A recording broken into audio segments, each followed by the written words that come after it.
Hello students, this is Annu Saini and welcome to Geeta Academy. And students, today we will start chapter number 3rd civics. Civics का हम chapter number 3rd आज start करेंगे. Why do we need a parliament? Chapter number 3rd है 8th class के लिए, 8th class CBSE KVS students के लिए. Chapter number 3rd, why do we need a parliament. Parliament हमें क्यों चाहिए, पार्लियामेंट की हमें नीड क्यों है. अब देखिए स्टूडेंट्स, लास्ट चैप्टर्स में हमने देखा था कि डेमोक्रेसी के बारे में हमने डिस्कशन किसके बारे में किया था, डेमोक्रेसी के बारे में.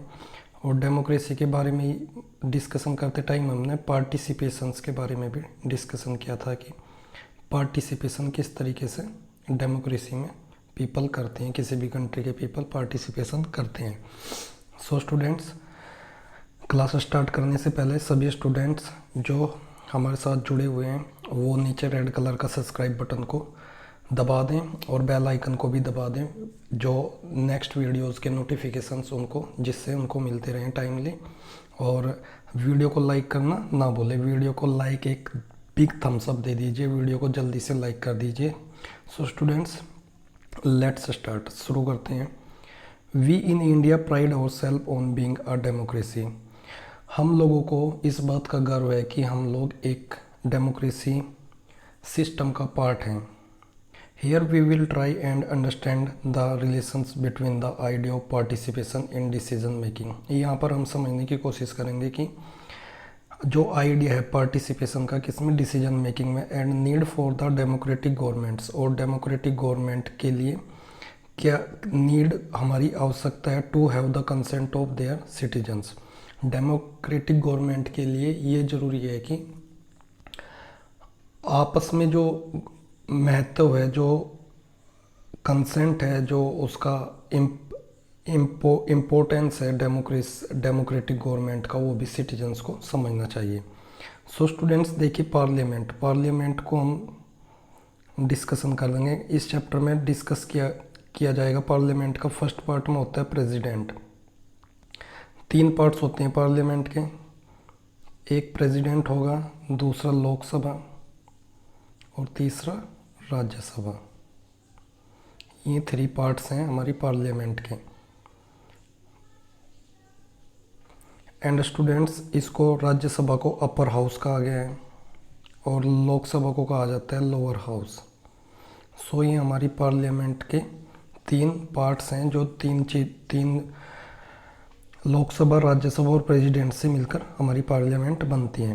अब देखिए, in these elements that together make a democracy. और ये ऐसे चीज़ें हैं जैसे कि पार्टिसिपेशन, डिसीजन मेकिंग, ये सभी मिलकर क्या बनाते हैं, एक डेमोक्रेसी को, सब मिलकर एक डेमोक्रेसी को बनाते हैं. And this is best expressed in the institution of the parliament. और पार्टिसिपेशन का जो सिस्टम है स्टूडेंट्स, वो सबसे बेस्ट तरीके से एक्सप्रेस कहाँ किया गया है, इंस्टीट्यूशन जो है हमारा पार्लियामेंट, उसमें. In this chapter we will try to see how the parliament enable citizens of India to participate in decision making. इस चैप्टर में हम इस चैप्टर में डिस्कस करेंगे कि पार्लियामेंट्स, जो हमारी पार्लियामेंट है, वो हमारे सिटीजन्स को कैसे अनेबल करती है, किसमें, डिसीजन मेकिंग में किस तरीके से अनेबल करती है. एंड जो पार्लियामेंट है वो किस तरीके से कंट्रोल करती है, किसको, गवर्नमेंट को कैसे कंट्रोल करती है. ये सब चीज़ें हम इस चैप्टर में डिस्कशन करेंगे. Thus making the most important symbol of Indian democracy and key feature of the constitution. और वो क्या चीज़ें हैं जो मोस्ट इम्पोर्टेंट सिंबल बनाता है इंडियन डेमोक्रेसी को, और ये हमारे कॉन्स्टिट्यूशन के की फीचर्स क्या हैं. सो ये हमारा एक पिक दिया हुआ है पार्लियामेंट की. इसी में हमारा क्या होगा, लोकसभा है और राज्यसभा. नेक्स्ट देखिए, स्टार्ट करते हैं यहाँ से chapter. Why should people decide. लोगों के द्वारा फैसला क्यों लिया जाना चाहिए, पीपल डिसाइड क्यों करते हैं, फैसला, डिसीजन क्यों लेते हैं. अब देखिए, India as we know became independent of 15 August 1947. जैसा कि हम सभी को पता है कि इंडिया को इंडिपेंडेंट कब हुआ, 15 August of 1947. Preceding this was a long and difficult struggle. In which many section of society participated. और ये आज़ादी हमें कैसे मिली, उसके लिए हमको एक आज़ादी के लिए जनता ने, जो हमारे देश की जनता है, उसने एक लंबा और डिफ़िकल्ट स्ट्रगल किया है।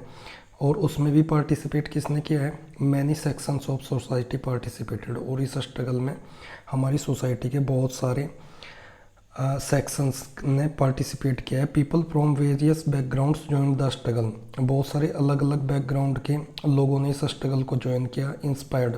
और वो सभी जो फ्रीडम फाइटर्स थे, जो स्ट्रगल कर रहे थे हमको इंडिपेंडेंस दिलाने के लिए, फ्रीडम दिलाने के लिए जो स्ट्रगल कर रहे थे हमारी फ्रीडम फाइटर्स, उन सब ने, वो सब लोग कौन से आइडियाज़ से इंस्पायर थे? वो आइडियाज़ थे freedom, equality, participation in decision making. इन सब आइडियाज़ से वो इंस्पायर्ड थे कि आइडियाज़ ऑफ फ्रीडम से उनकी डिमांड थी सभी को आज़ादी मिलनी चाहिए, राइट टू इक्वालिटी हो, सभी के साथ इक्वालिटी ट्रीटेड किया जाना चाहिए, पार्टिसिपेशन इन डिसीजन मेकिंग, और सभी का डिसीजन मेकिंग में पार्टिसिपेशन होना चाहिए। अंडर कॉलोनियल रूल, अब देखिए ब्रिटिश रूल के अंडर में the people had lived in fear of British government. लोग थे ब्रिटिश गवर्नमेंट के डर के अंदर जी रहे थे। And did not agree with many of decisions, लेकिन वो उनकी किसी भी डिसीजन में कंसेंट नहीं थी, सहमति नहीं थी। वो ब्रिटिश गवर्नमेंट के डिसीजन से एग्री नहीं करते थे, दैट दे टुक, जो कि ब्रिटिश गवर्नमेंट डिसीजंस लेती थी। But they faced grave danger, लेकिन उनको बड़ी मुश्किल का सामना करना पड़ता था। If they tried to criticise the decisions, यदि वो ब्रिटिश गवर्नमेंट के द्वारा बनाए गए डिसीजंस को क्रिटिसाइज करते थे, उनकी आलोचना करते थे, तो उनको एक ग्रेव डिफ़िकल्ट सिचुएशन का सामना करना पड़ता था इंडियंस को। The freedom movement change this situation, अब जो हमारा फ्रीडम मूवमेंट था उसने इस सिचुएशन को क्या किया, चेंज कर दिया। The nationalist began to openly criticise the British government. Nationalist जो थे हमारे, नेशनलिस्ट फ्रीडम फाइटर जिन्होंने स्ट्रगल किया INM में, इंडियन नेशनल मूवमेंट में, हमको आज़ादी दिलाने के लिए, उन लोगों ने ओपनली क्रिटिसाइज करना शुरू कर दिया किसको, गवर्नमेंट को। एंड मेक डिमांड्स रखनी शुरू कर दी अपनी, एज फार बैक एज 1885। जैसे कि 1885 से ले, तो 1885 में क्या होता, ओलियन ऑक्टेवियन ह्यूम ने क्या किया था, Indian national INM, Indian National Congress, INC, Indian National Congress की 1885 में A.O. ह्यूम ने क्या किया था, स्थापना की थी। INC, इंडियन नेशनल कांग्रेस की स्थापना की थी 1885 में। एक ब्रिटिश IAS ऑफिसर थे A.O. ह्यूम, उन्होंने इसकी स्थापना की थी। अब देखिए next, the Indian National Congress demanded that there be elected members in legislative. जो हमारी लेजिस्लेचर थी इंडिया यहाँ पे, जिसमें मोस्टली ब्रिटिशर्स ही थे उस टाइम पे, जो लेजिस्लेचर बनाते थे, कानून बनाते थे। तो 1885 से ही इंडियन नेशनल कांग्रेस ने डिमांड करना शुरू कर दिया कि वो जो लेजिस्लेचर है, ब्रिटिश गवर्नमेंट के जितने मेंबर्स उसमें रूल्स बनाते हैं, उसमें क्या होना चाहिए, मेंबर्स इलेक्टेड होने चाहिए हमारे प्रोविंस से। जैसे ये इंडिया था, उसमें बहुत सारे प्रोविंस डिवाइड किए हुए थे छोटे छोटे, तो लेजिस्लेचर यहाँ होती थी। तो लेजिस्लेचर में क्या उन्होंने डिमांड की कि यहाँ से सभी प्रोविंस से इलेक्टेड मेंबर्स जाने चाहिए जो रूल्स बनाते हैं। सो नेक्स्ट देखिए, demand there will be elected members in legislature with a right to discuss the budget.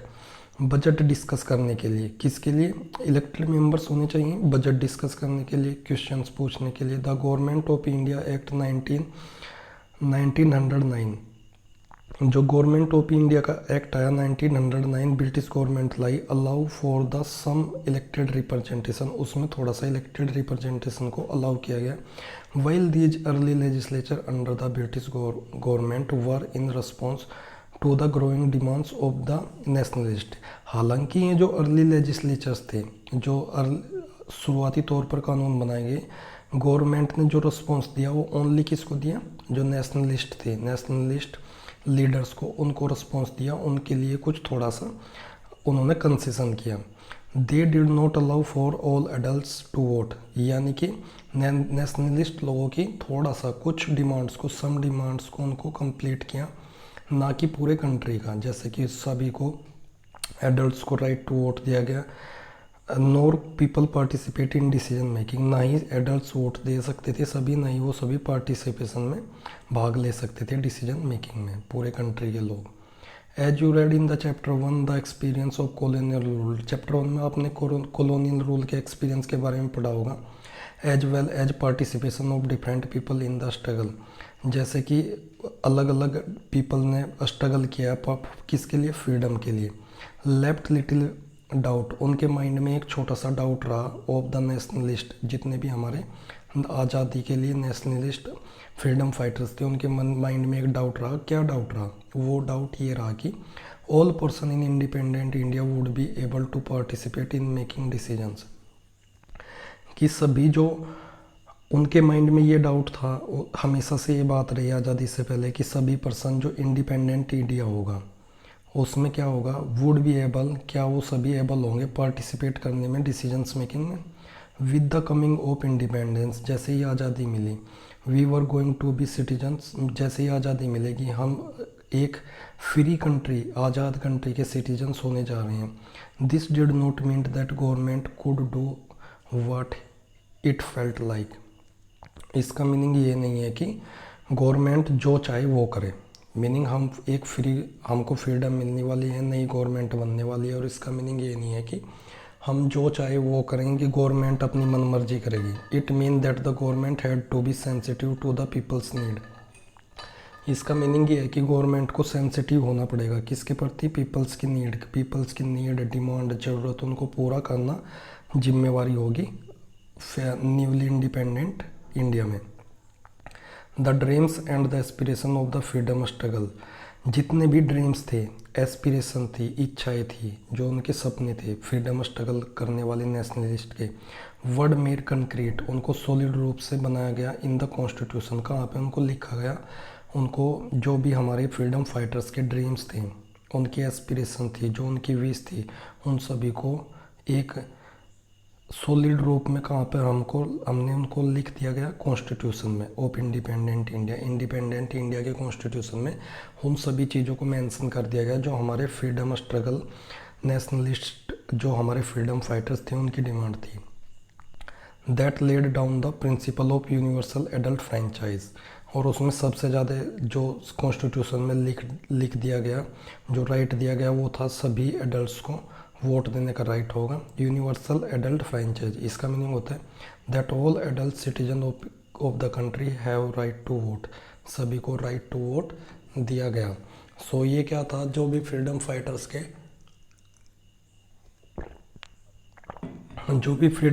के हमारी सपने थे, आज़ादी से पहले जो राइट उनको नहीं मिल रहे थे, वो सब हमारे सपने एक सॉलिड फॉर्म में कहाँ पर राइट कर दिए गए, कॉन्स्टिट्यूशन में।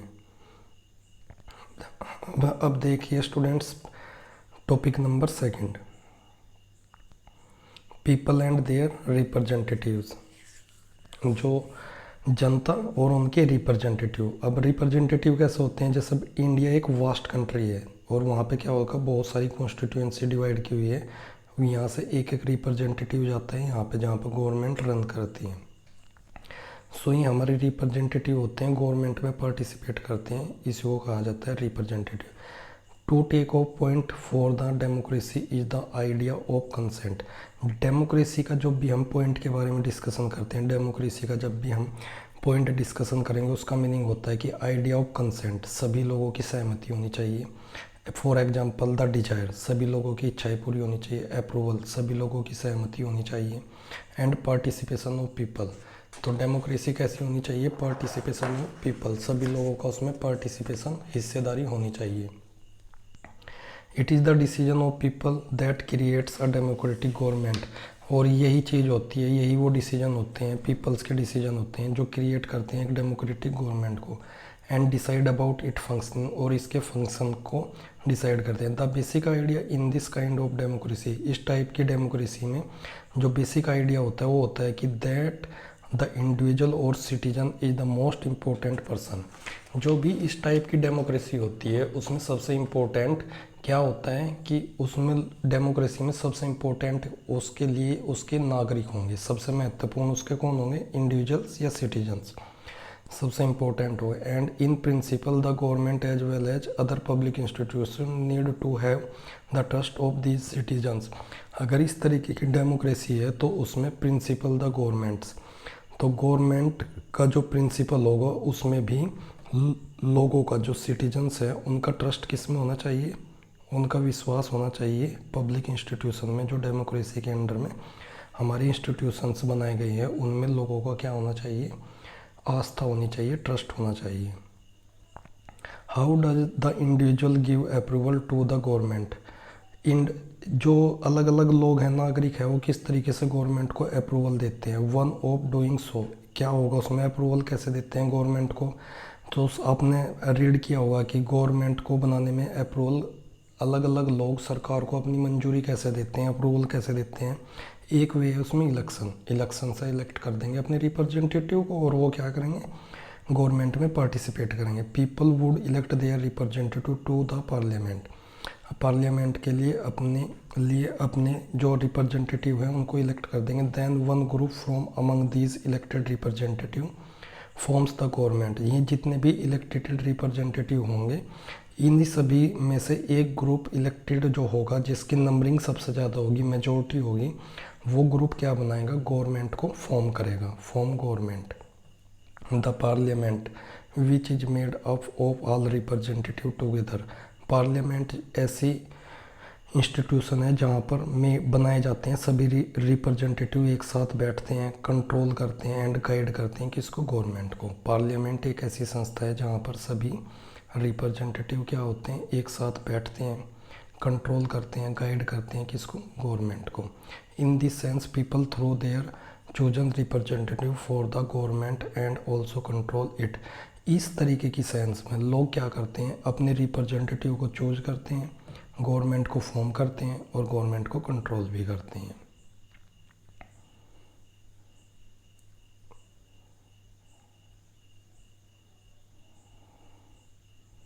देखिए the above idea of representation, जो भी आपने आइडिया पढ़ा है रिप्रेजेंटेशन का, has been an important theme in your class. आपने क्लास 6th और 7th में भी सोशल एंड पॉलिटिकल लाइफ में पढ़ा होगा कि रिप्रेजेंटेशन जो है डेमोक्रेसी का और पार्लियामेंट्री फॉर्म का, ये क्या है, सबसे इम्पोर्टेंट थीम है रिप्रेजेंटेशन। रिप्रेजेंटेशन ही होना चाहिए, तभी हमारे रिप्रेजेंटेशन क्या करते हैं, गवर्नमेंट को फॉर्म करते हैं और गवर्नमेंट को रन करते हैं। You are familiar with how representative chosen at different level. Different level पर कैसे रिप्रेजेंटेटिव को सिलेक्ट किया जाता है, आपने लास्ट क्लासेज में पढ़ा है 6th 7th की सिविक्स में। Let us recall these ideas by doing following exercise. Following exercise से आप इसको रिकॉल कर सकते हैं। अब देखिए नेक्स्ट,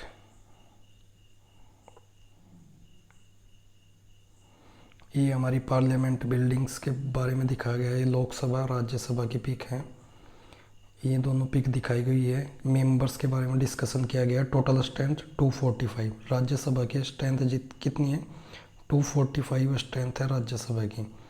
एंड लोकसभा के मेंबर्स की स्ट्रेंथ कितनी है, 545 मेंबर्स होते हैं लोकसभा में। ये आपको रिमेंबर रखना है, राइट कर लेना है बुक में, कितने कितने मेंबर्स लोकसभा और राज्यसभा में होते हैं।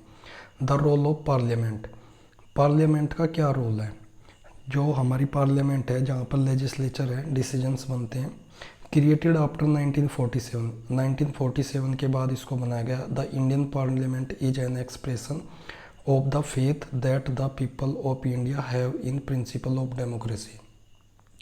जो हमारी 1947 के बाद पार्लियामेंट बनी है वो क्या है, वो भारतीय जनता की जो हमारी प्रिंसिपल ऑफ डेमोक्रेसी है उसके अंतर्गत जो भारतीय जनता के लोगों की आस्था का प्रतीक है। जो हमारी पार्लियामेंट है वो कैसी है, हमारे पीपल का फेथ है उसमें, उसकी आस्था का प्रतीक मानी गई है, जो have in the principle of democracy, और जो क्या है डेमोक्रेसी के प्रिंसिपल्स को फॉलो करती है। Next, these are participation by people in the decision making, और ये जो पार्टिसिपेशन होती है पीपल के द्वारा किसमें, decision making process and government by consent. जो भी रिप्रेजेंटेशन होता है, पार्टिसिपेशन होता है, डिसीजन मेकिंग होता है गवर्नमेंट में, ये किसके द्वारा होता है, सबकी सहमति से। The parliament in our system has immense power, parliament जो है हमारी जो गवर्नमेंट को रन करने के सिस्टम में है उसमें सबसे ज़्यादा पावर होती है पार्लियामेंट के पास, because it is the representative of the people. Because ये रिप्रेजेंट करती है किसको, पीपल को। Elections to be to the parliament, और इलेक्शंस जो होते हैं पार्लियामेंट के held in the similar manners as are for the state legislature. जैसा आपने अपने स्टेट की लेजिस्लेचर देखी होगी, उसमें भी क्या होता है, इलेक्शन होते हैं। स्टेट लेजिस्लेचर जैसे गुजरात के स्टेट लेजिस्लेचर, जैसे गुजरात की होगी, यूपी की स्टेट लेजिस्लेचर जो होती है उससे क्या बनता है, सीएम बनता है। सो सेम ही जैसे इनका इलेक्शन होता है, सेम किसका इलेक्शन होता है, पार्लियामेंट का। सेम पार्लियामेंट का election, the Lok Sabha is usually elected once every 5 times. तो पार्लियामेंट में लोकसभा होती है, लोकसभा 5 ईयर्स के लिए सेलेक्ट की जाती है। Country divided into numerous constituencies, country को बहुत सारी कॉन्स्टिट्यूंसीज में डिवाइड कर दिया जाता है, as shown in the map on page number 41। अब आपको मैं बताऊं, जैसे कि आपको पता चलेगा कि आपके एरिया का एक एमपी होता है, ये इंडिया है पूरा। इंडिया को ऐसे छोटी छोटी कॉन्स्टिट्यूंसीज में डिवाइड कर दिया जाए, कितनी, 543। अभी मैंने बताया लोकसभा के कितनी होते हैं, यहाँ से हर एक कॉन्स्टिट्यूंसी से एक एमपी इलेक्ट करके भेजा जाएगा, कहाँ पे, पार्लियामेंट में। पार्लियामेंट में कहाँ पे, पार्लियामेंट में भी एक लोकसभा होगी, एक राज्यसभा। तो ये जो 543 मेंबर्स हैं ये सभी क्या होंगे, इलेक्टेड होंगे गवर्नमेंट से। जैसा आपके एरिया से, यहाँ से कच्छ डिस्ट्रिक्ट से होगा, एक एमपी है, इलेक्ट होकर ये कहाँ जाएगा, लोकसभा में। ऐसे ही कितनी कितनी एमपी इलेक्ट होने हैं, 543 कॉन्स्टिट्यूंसीज़ में इंडिया को ऐसे डिवाइड किया जाएगा, अलग अलग कॉन्स्टिट्यूंसीज़ होंगी, उन कॉन्स्टिट्यूंसीज से एक एक एमपी जाएगा। जिस पार्टी के एमपी सबसे ज़्यादा होंगे, सपोज करो यहाँ पे अलग अलग पार्टीज़ के एमपी होंगे, बीजेपी के होंगे, कांग्रेस के होंगे, एसपी के होंगे, बीएसपी के होंगे, टीएमसी के होंगे, तृणमूल कांग्रेस के होंगे, और डीएमके के होंगे। तो इन सभी पार्टीज, ऐसे और बहुत सारी पार्टीज हैं, उन सब के एमपी यहाँ पर होंगे। अभी के टाइम में देखिए सबसे ज़्यादा एमपी किसके हैं, बीजेपी पार्टी के। लोकसभा में जिसके ज़्यादा एमपी होते हैं, मेजोरिटी होती है, उसी की गवर्नमेंट बनती है। तो अभी इस टाइम पर गवर्नमेंट किसकी है, अभी क्या है, लोकसभा में सबसे ज़्यादा एमपीज़ किसके हैं, बीजेपी के। और सेकंड नंबर पर कौन सी पार्टी है, कांग्रेस। जो फर्स्ट नंबर पर होगी वो तो गवर्नमेंट बनाएगी, उस पार्टी का बनेगा पीएम, जिसके लिए सबसे ज़्यादा, जिसको समर्थन होगा सबसे ज़्यादा एमपीज़ का। और सेकंड पार्टी जो होगी, सेकंड नंबर वाली पार्टी, वो ओपोजिशन में बैठेगी।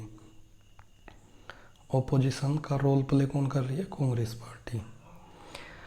सो देखिए अब इसका आपको समझ आ गया। Each of these constituencies elected 1 person to the parliament. सभी जितनी भी कॉन्स्टिट्यूंसी है उनसे क्या किया जाता है, एक पर्सन को इलेक्टेड किया जाता है as a MP. The candidates who contest election usually belong to the different political parties. और जो कैंडिडेट्स होते हैं, जो इलेक्शन में पार्टिसिपेट करते हैं, वो आमतौर पर क्या होते हैं, अलग अलग पार्टीज से होते हैं। देखिए जैसे ये एक लिस्ट दी हुई है, नेशनल पार्टी, जो नेशनल पार्टीज़ हैं, नंबर ऑफ इलेक्टेड एमपीज़ कितने हैं, बीजेपी के 2 एमपी, कम्युनिस्ट पार्टी के 6 एमपी, कम्युनिस्ट मार्क्सवादी पार्टी के 22 एमपी। तो इसमें दिखाया गया है कि जैसे इंडियन नेशनल कांग्रेस के हुए थे 404 एमपी, तो ये इनका पीएम बना था यहाँ मनमोहन सिंह जी। बदर पार्टी के 3, किसी के 22, ये सब मिलकर क्या करते हैं, गवर्नमेंट को बनाते हैं। ये स्टेट पार्टीज हैं, स्टेट पार्टीज भी होती हैं। ग्रांड टोटल है 514 एमपीज़। सो देखिए स्टूडेंट्स, नेक्स्ट इसमें ये आपको इससे एक आइडिया लग गया किस तरीके से एमपीज़ को इलेक्ट किया जाता है और फिर लोकसभा में उनके फुल मेजोरिटी से। ये देखिए यहाँ पे भी दिखाया गया है 543 मेंबर्स सिलेक्ट हुए। कौन कौन सी पार्टी के कितने एमपी थे स्टेट पार्टीज में, टोटल ग्रांड टोटल 543 हो गया। अब देखिए इसमें 1 इलेक्टेड, जो भी एक इलेक्टेड होता है, कौन, एमपी, एक इलेक्टेड एमपी होता है, उससे क्या होता है, once elected these candidate become member of parliament.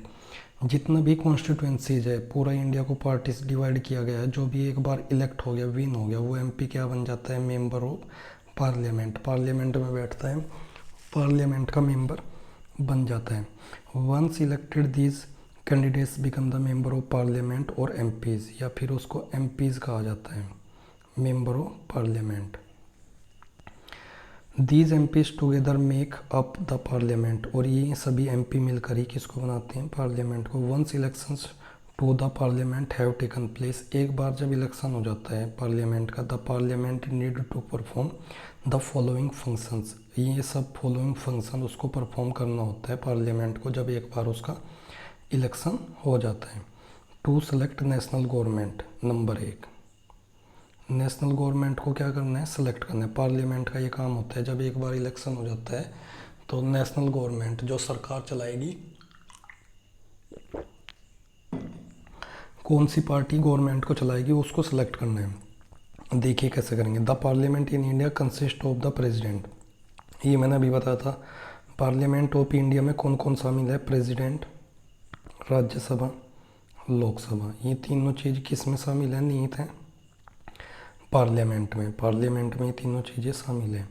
After the Lok Sabha election, जैसे ही लोकसभा का इलेक्शन हो जाएगा, a list is prepared showing too many MPs belong to each political parties, एक लिस्ट बनाई जाती है। कैसी लिस्ट बनाई जाएगी, जैसे ये लिस्ट बनी हुई है कि किस किस पार्टी को शो करने के लिए किस पार्टी के कितने एमपी जीते हैं, किस पार्टी ने कितने एमपी को विन कराया है, और पार्लियामेंट में कौन कौन सी पार्टी के कितने एमपी हैं, किसके सबसे ज़्यादा हैं, किसके कम हैं, किसके मीडियम हैं, सभी की एक लिस्ट प्रिपेयर की जाए। For a political party to form the government, और ये किसके लिए किया जाता है, किसी भी एक पॉलिटिकल पार्टी के लिए अगर वो गवर्नमेंट अपनी बनानी चाहती है, अपनी सरकार बनानी चाहती है, दे must have a majority of elected MPs, उनके पास क्या होना चाहिए, इलेक्टेड एमपीज़ की मेजोरिटी होनी चाहिए, मीनिंग उनके पास सबसे ज़्यादा एमपी होने चाहिए। अब देखिए ये कॉन्स्टिट्यूंसी है, ये पार्लियामेंट है, यहाँ पार्लियामेंट में लोकसभा का इलेक्शन हुआ, इसी से पीएम बनेगा। जिस पार्टी के सबसे ज़्यादा एमपी होंगे, यहाँ से एमपी सेलेक्ट हो पाएंगे, तो जिसके एमपी सबसे ज़्यादा होंगे वही उसी पार्टी का पीएम बनेगा। अब देखिए, for a political party to form the government they must have a majority of elected MPs, किसी भी गवर्नमेंट को, किसी भी पॉलिटिकल पार्टी को गवर्नमेंट बनाने के लिए उनके पास क्या होना चाहिए, एमपी की मेजोरिटी होनी चाहिए। सिंस देयर आर 543 इलेक्टेड, अब देखिए मैंने बताया था लोकसभा के मेंबर्स कितने हैं, 545, लेकिन 543 उसमें से इलेक्टेड होते हैं, उनको क्या होता है, चुनाव के द्वारा हम वोटिंग करते हैं, वोटिंग के द्वारा उनको इलेक्ट करते हैं। 2 मेंबर जो होते हैं उनको प्रेसिडेंट क्या कर सकता है, नॉमिनेट कर सकता है, मेंबर इन लोकसभा।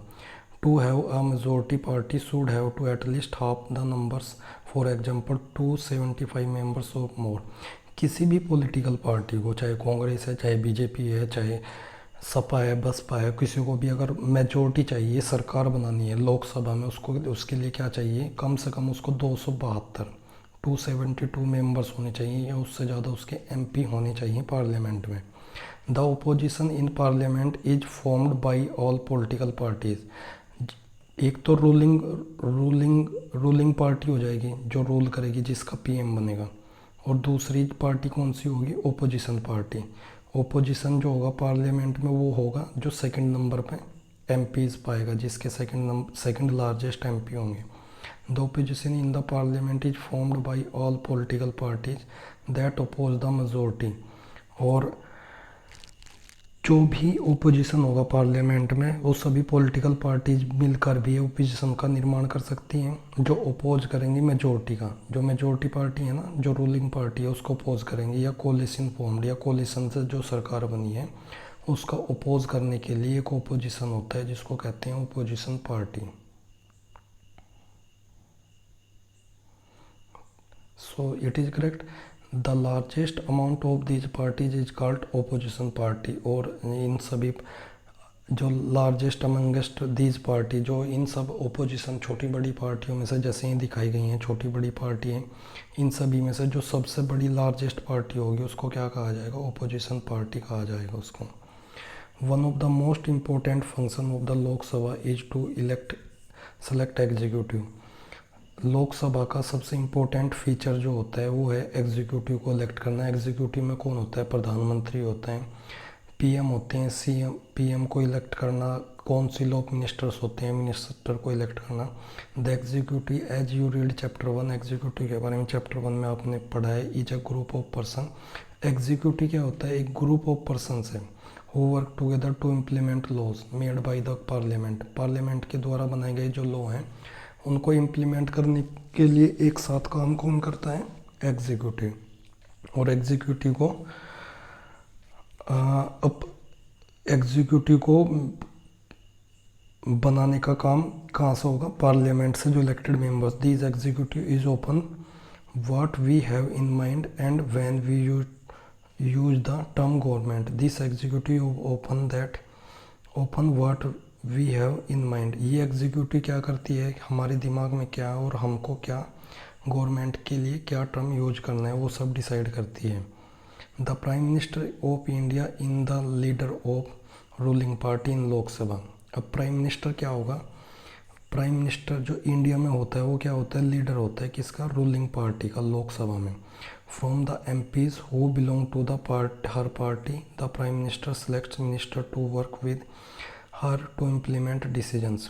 जो प्रधानमंत्री होता है, पीएम होता है, वो क्या करता है? अपनी पार्टी से ही क्या करेगा? बहुत सारे मिनिस्टर्स को सिलेक्ट करता है, किसके लिए? इम्प्लीमेंट करने के लिए। अपनी पार्टी के जो डिसीजन लिए जाएंगे, गवर्नमेंट को रन करने के लिए जो डिसीजंस लिए जाते हैं उनको रन करने के लिए मिनिस्टर्स को अपॉइंटमेंट कौन करता है? प्राइम मिनिस्टर सेलेक्ट करते हैं मिनिस्टर्स को। These minister then take charge of different areas of government. और ये मिनिस्टर ही क्या करते हैं? डिफरेंट एरिया का चार्ज ले लेते हैं, जैसे education minister, finance minister, health minister. और ये गवर्नमेंट को मिलकर क्या करते हैं? फंक्शन करते हैं गवर्नमेंट का, ये सब लोग काम करते हैं। अब देखिए next, often times in the recent past it has been difficult for a single party to get the majority. अभी हाल ही के टाइम में किसी भी एक सिंगल पार्टी, रिसेंट टाइम में देखा तो किसी एक सिंगल पार्टी के लिए मेजोरिटी गेन करना मुश्किल हो गया था। That is required to form the government. किसी भी 272 मेंबर्स किसी भी एक पार्टी के नहीं आ रहे थे MP1 के, और किसी भी एक गवर्नमेंट को फॉर्म करना मुश्किल हो गया था, सरकार बनाना मुश्किल हो गया था किसी भी एक गवर्नमेंट के लिए। They then join together with different political parties. फिर क्या होता है? एक पार्टी किसी दूसरी पॉलिटिकल पार्टीज़ के साथ मिलकर भी उसके MP को मिलाकर ज्वाइन कर सकती है। पॉलिटिकल पार्टी दोनों आपस में सहमति बना सकती हैं सरकार बनाने के लिए। और they together with different political parties who are interested in similar concern of form. अगर दो पॉलिटिकल पार्टीज हैं और उनकी दोनों की एक जैसी विचारधारा है, वो आपस में मिलकर क्या कर सकती हैं? गवर्नमेंट बना सकती हैं, गवर्नमेंट बना सकती हैं और उसको रन कर सकती हैं। Who are interested in similar concern, जिनके क्या हैं? जिनकी विचारधारा एक जैसी है। और to form what known as a coalition government. और इस तरीके की जो गवर्नमेंट बनाते हैं उसको क्या कहा जाता है? उसको एक कोलिशन की गवर्नमेंट कहा जाता है, मिलीजुली सरकार कहा जाता है। नेक्स्ट देख, सो स्टूडेंट, इससे पता चल गया आपको कोलिशन की गवर्नमेंट क्या होगी, एक मिलीजुली सरकार कैसे बनेगी। द राज्यसभा। अब देखिए लोकसभा के बारे में हमने डिस्कशन कर लिया। Rajya Sabha functions primarily as the representative of the states. Rajya Sabha के बारे में मैं आपको बता दूं, जो राज्यसभा होती है वो रिप्रेजेंट किसको करती है? जितनी हमारे स्टेट्स हैं, सभी स्टेट्स की पावर को रिप्रेजेंट कौन करता है? राज्यसभा। लोकसभा में हमने देख लिया, लोकसभा में क्या होते हैं? इसमें MPs होते हैं, हमारे एरिया का MPs होगा इलेक्ट। और ये MPs ही किसको फिर सेलेक्ट करते हैं? अपना PM, लीडर को सिलेक्ट करते हैं, अपना PM बनाते हैं। जो मेजोरिटी वाली पार्टी होगी उस पार्टी का PM बनेगा। अब राज्यसभा, राज्यसभा क्या होती है? राज्यसभा किसको रिप्रेजेंट करती है? स्टेट्स को, जितने हमारे स्टेट्स हैं। Rajya Sabha function primarily as the representative of the states. हमारे जितने भी स्टेट्स हैं उन सबको रिप्रेजेंटेड, उनका सबका रिप्रेजेंटेटिव कौन करती है? राज्यसभा। इन द पार्लियामेंट, पार्लियामेंट में सभी राज्यों का, सभी स्टेट का रिप्रेजेंटेशन करती है Rajya Sabha. Rajya Sabha can also initiate legislation. Rajya Sabha क्या कर सकती है? कोई बिल ला सकती है, कोई कानून बना सकती है। And a bill is required, कोई भी बिल हो, कोई भी कानून हो, उसको रिक्वायर्ड टू पास होने के लिए through the Rajya Sabha in order to become a law, उसको राज्यसभा से पास होना पड़ता है। कोई भी बिल हो उसको लोकसभा के बाद राज्यसभा से ज़रूर पास करना पड़ता है, जब जाकर ही वो क्या बनता है, लॉ बनता है। It therefore has an important role in reviving and altering. इसीलिए राज्यसभा क्या है, एक इम्पोर्टेंट रोल प्ले करती है किसी भी कानून को दोबारा से एक्सप्लेनेशन करने के लिए, उसको दोबारा रिवाइविंग करने के लिए, दोबारा चेक करने के लिए। राज्यसभा किसी भी चीज़ को, कानून को दोबारा से रिव्यू करना है, चेक करना है, उसमें सबसे इम्पोर्टेंट रोल प्ले करती है Rajya Sabha. The law initiated by the Lok Sabha, जो भी लॉ इनिशिएटेड किया गया है, लाया गया है लोकसभा के द्वारा, उसको रिव्यू और अल्टरिंग करने के लिए इम्पोर्टेंट रोल जो प्ले करती है वो राज्यसभा करती है। The members of the Rajya Sabha are elected by the elected members of legislatures. अब देखो ये थोड़ा सा कॉन्सेप्ट समझने लायक है आपके लिए बच्चों। जैसे ये स्टेट है, ये गुजरात स्टेट है। गुजरात स्टेट में भी क्या होगा, यहाँ पर छोटी छोटी सी कॉन्स्टिट्यूंसी बनी होगी। हर कॉन्स्टिट्यूशन से एक एमएलए जाएगा। एमएलए इलेक्ट होकर कहाँ जाता है, यहाँ की असेंबली में, जो गुजरात की असेंबली होगी। और वो असेंबली से फिर जिसके सबसे ज़्यादा एमएलए होंगे सीएम बनेगा। तो जितनी भी लेजिस्लेचर हैं स्टेट की, जितने भी एमएलए इलेक्ट होकर जाते हैं, इन एमएलए से ही बाद में लेजिस्लेचर से, ये जो गुजरात की लेजिस्लेचर हैं, इन लेजिस्लेचर की असेंबली के जो मेंबर्स होते हैं वही पार्टिसिपेट करते हैं, किसमें पार्टिसिपेट करेंगे, राज्यसभा के इलेक्शन में। राज्यसभा के मेंबर कहाँ से जाते हैं, स्टेट की जितनी भी गुजरात, यूपी, हरियाणा, पंजाब, उनके स्टेट की जो लेजिस्लेचर हैं, लेजिस्लेचर होती हैं वहाँ की, वो लेजिस्लेचर के द्वारा ही इलेक्ट किए जाते हैं राज्यसभा के मेंबर्स, जो एमपीज होते हैं राज्यसभा के। अब देखो एक्सप्लेन कर देता हूँ। The members of Rajya Sabha are elected by the elected members of the legislative assemblies of various states. जितने भी हमारे सारे स्टेट्स हैं उनमें जितने भी लेजिस्लेचर हैं, हर राज्य की एक लेजिस्लेचर होगी अपनी, जिसमें से सीएम को चुना जाता है। जहाँ पे कानून बनता है, लेजिस्लेचर होती है जिसमें एमएलएज होते हैं। तो वहाँ से क्या होगा, असेंबली से जितने भी इलेक्टेड मेंबर्स हैं, एमएलएज हैं जितने, वो सभी क्या करते हैं, द मेंबर्स ऑफ राज्यसभा, जो राज्यसभा के मेंबर हैं उनको इलेक्ट करके भेजते हैं, उनकी वोटिंग होती है। There are 233 elected members. 233 Rajya Sabha में कितने होंगे, 245 होने हैं पूरे। तो 233 तो क्या होगा, इलेक्टेड होंगे स्टेट असेंबलीज़ के द्वारा। और 12 मेंबर्स क्या होते हैं, प्रेसिडेंट के द्वारा नॉमिनेटेड होते हैं। 12 मेंबर प्रेसिडेंट के द्वारा नॉमिनेटेड किए जाते हैं। स्टूडेंट्स, ये हमारा आज का पार्ट 1 हो गया। पार्ट 2 को देखने के लिए आप लोग चैनल को सब्सक्राइब जरूर कर लें। जिन बच्चों ने अभी तक चैनल को मेरे सब्सक्राइब नहीं किया है, जल्दी से सब्सक्राइब कर लें। नीचे जो रेड कलर का बटन है उसको दबा दें और वीडियो को अपने फ्रेंड्स के साथ, सभी जितने आपके 8th क्लास के फ्रेंड्स हैं उनके साथ शेयर करें। वीडियो अगर अच्छा लगा तो लाइक ज़रूर करें और कमेंट करके ज़रूर बताएं। मैं आप लोगों को कुछ और रख देता हूँ। जैसा हमारी जो लेजिस्लेचर है, जहाँ कानून बनता है, उसको पार्लियामेंट कहते हैं। इंडिया के अलावा 1-2 कंट्री की और भी पार्लियामेंट के नेम आप कमेंट करो। अगर किसी और कंट्री का, यूएसए में पार्लियामेंट का क्या नेम है उसको आप कमेंट करके कमेंट बॉक्स में ज़रूर बताएं। और स्टूडेंट्स, वीडियो को ज़्यादा से ज़्यादा अपने फ्रेंड्स के साथ शेयर करें, लाइक करें। मुझे इससे बहुत ज़्यादा मोटिवेशन मिलेगा अगर आप लोग लाइक करेंगे और सब्सक्राइब करेंगे। जल्दी से 1000 सब्सक्राइबर पूरे कराओ मेरे, तब फिर एक लाइव सेशन रखा जाएगा। मैं लाइव टू लाइव आपसे टॉक करूँगा यूट्यूब पे आके। Thanks a lot student for watching. Geeta Academy का पार्ट होने के लिए सभी का थैंक्स। चैनल को सब्सक्राइब कर दें, वीडियो को लाइक करें और कमेंट करना बिल्कुल ना भूलें। Thanks a lot, bye bye.